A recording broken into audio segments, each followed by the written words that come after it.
Okay, it's been another 20 minutes. Now I can glue the back on and put the arms on.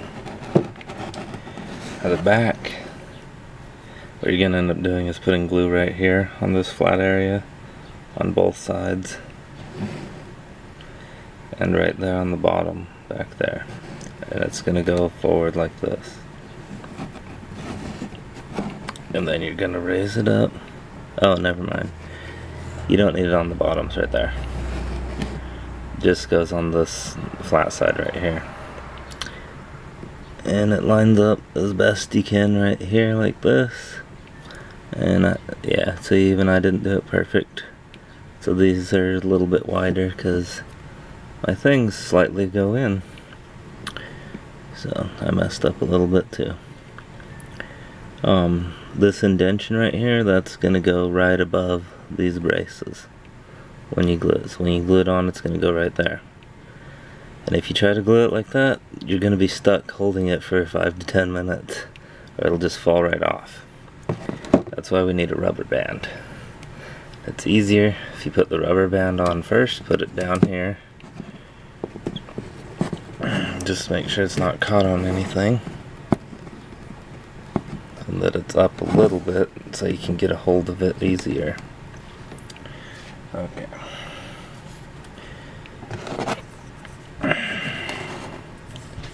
I'm putting the glue on here.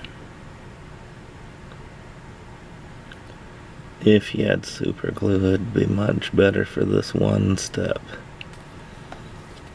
because super glue dries quicker and it's much stronger. So, go like this, put it on here, and yeah, it's not going to line up perfectly because my things go narrow in there. And then you just start, well, somehow you gotta get the rubber band up here so it goes around those pieces. Don't worry, your glue ain't gonna dry that fast, so you got plenty of time to work the rubber band up here. And then just position this in the right spot. There you go. Like that. Try to make it look as straight across the top as possible, as much as you can.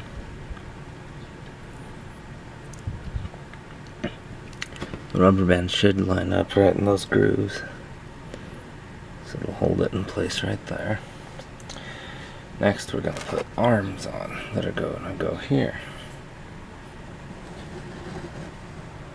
The back of the arm will go right where this indentation is. The front of the arm will go on here, like this. Now most likely yours ain't gonna look like that.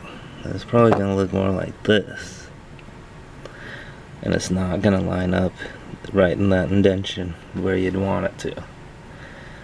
And that's because most of these clothespins, they're too long for this. And as you can see, if I line these two up, one's shorter, you can tell it's been cut. That's because I used the hacksaw and cut a little over 1/8 of an inch off the end of two of these. Now, if you don't do that, it'll still look fine like this. It's perfectly fine. But if you want it to line up even better, then maybe get a parent or someone like that to use a hacksaw to saw it to get it to line up more like that. It just looks a little bit better, but it don't make a ton of difference.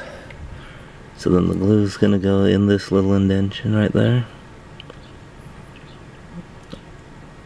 on each side, because you have two arms, you have two indentions.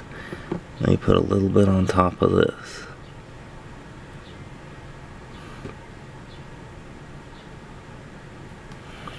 Okay. And then you just put it there, and the indentation goes down like this. But yeah, if they're tilted up a little more because you got the full size clothespins, it's fine. They'll still look good. I've made them before like that. You go to the other side and do the same thing.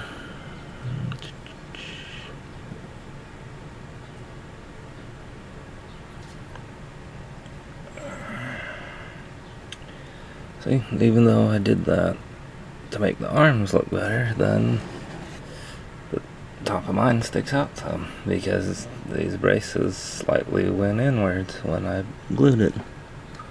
I'm not about to break it apart to try to fix that, so that's just how it'll be when it's all done. Okay, then if you want it to be a rocking chair and have this, let me show you what you do.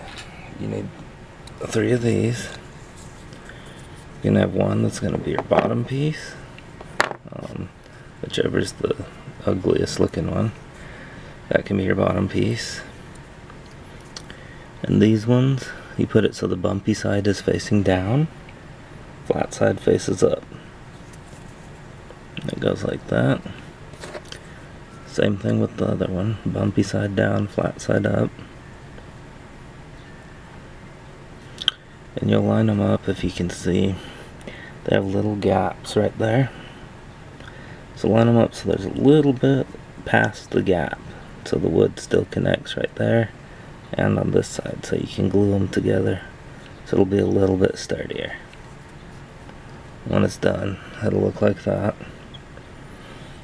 Okay. So it'll be something like this. This one I didn't do, but the person that did had a little offset, which means it wouldn't rock quite as good as it should. Okay, that's why these need to be lined up a little bit better. And eventually you'll have 2 of them. You put them together like that. You make 2 of these things. And all you do is you put one of these across there. The flat side will face down, you glue it on top of there, right in the middle between the 2. Do the same thing on the other side. And that would be your rocker. That's what makes your chair rock. And then once this all dries, then you just put a little bit of glue on the bottom of each of these, and then that'll go on here. Let me line it up a little better so you can see it. Oops. Okay, so you put your glue on those and then you line it up here. It would go somewhere around the edges of where this bottom clothespin is. Again, like I said, this is a leftover from what I did in class, but they weren't lined up completely right on both sides. That's why the chair is lopsided and sitting way back. But if you do it correctly, it'll be like this to start out. The reason why I didn't make one of these myself right now is because I didn't want to make this one into a rocking chair. I'm just going to leave it like a normal chair like this.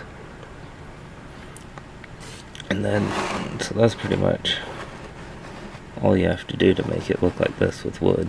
And then 20 minutes later you can take that off the rubber band and it'll be fine. You can paint it afterwards. Whatever kind of paint, it don't really matter, whatever color you want. You can do it two-tone, it'll look neat, but it'll take a lot of work to make it not look messy. Like if you wanted it, most of it one color and like the braces a different color or something, it'll look neat. If you want the jewels, like I said, you can get them at Dollar Tree. Walmart and Hobby Lobby has them too, but they just cost more. You just got to make sure they're the right size, that they're only as wide as one of these clothespins. I think, how many did I use? I used 17 jewels to get it to look like this. And where I put them is at the very ends of the arms, then right behind that little dip in the arms, and then right at the back. On here I put them, if you're comparing it to there, they go right underneath this dip and right on top of that thing. The next ones, they go on this square on the edge.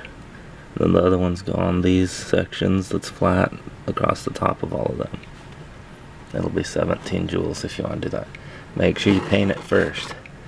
Paint the thing before you do the joules, okay? That way you don't mess up the joules. And if you do have super glue, it works way better for these joules, because this regular glue that I use, gluing plastic onto wood, you barely bump these things and a lot of times they'll fall off. But if you use super glue, they'll stay on there really tight. So that's pretty much all you have to do for this. Hope you enjoyed it. That was pretty easy to follow along.